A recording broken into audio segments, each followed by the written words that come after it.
মই অসমীয়া ডেকা।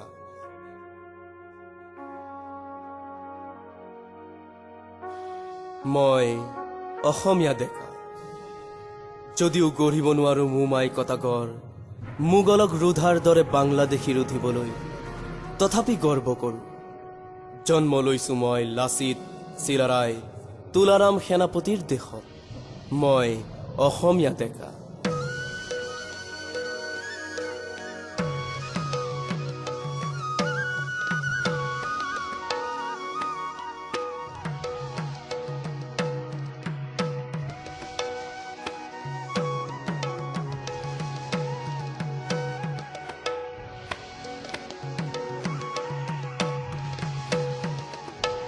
শংকৰ মাধৱে গঢ়ি দিয়া সংস্কৃতিৰ বৰ ভেটিত থিয় হৈ আজি মাতিব নোৱাৰো মই অংকীয়া ভাওনাৰ বচন। নাজানো বৰগীত লোকগীতৰ সুৰ, তথাপিও ছেভ মাজুলী বুলি আপডেট দি চেষ্টা কৰো জাতিৰ ৰক্ষক হ'বলৈ। মই অসমীয়া ডেকা।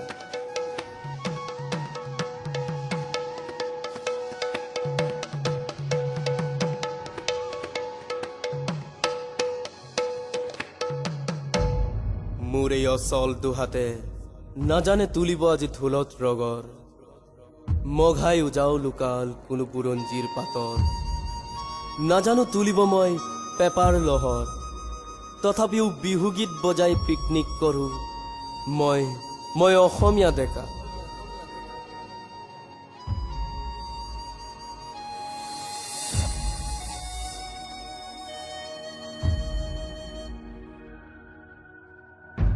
মণিৰাম দেৱানেৰুৱা চাহৰ দেশ আজি তুলি দিছো বিদেশীৰ হাতত বেপাৰ কৰিবলৈ।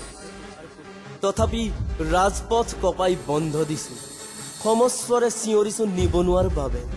মই হৈছো অসমীয়া ডেকা।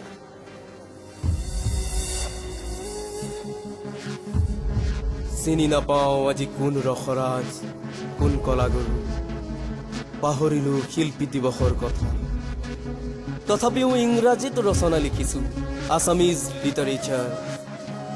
গোটেই বিশ্ব ফুৰি চহকী কৰিছো জ্ঞানৰ ভঁৰাল, তথাপি শিকা নাই ৰংঘৰ কিম্বা কাৰেংঘৰ ৰক্ষা কৰাৰ নতুন আহিলা। ময়েই অসমীয়া ডেকা।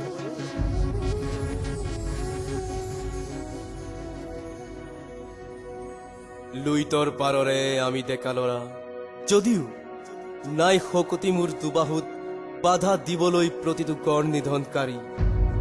নাই সময় আজি মানুহৰ বাবে, তথাপি মানুহে মানুহৰ বাবে যদিহে অকণো নাভাবে বুলি গীত আওৰাই সুঁৱৰিছো ভূপেন দাক। আমি অসমীয়া নহওঁ দুখীয়া বুলি আজিও সান্তনা লভিছো। মই অসমীয়া ডেকা।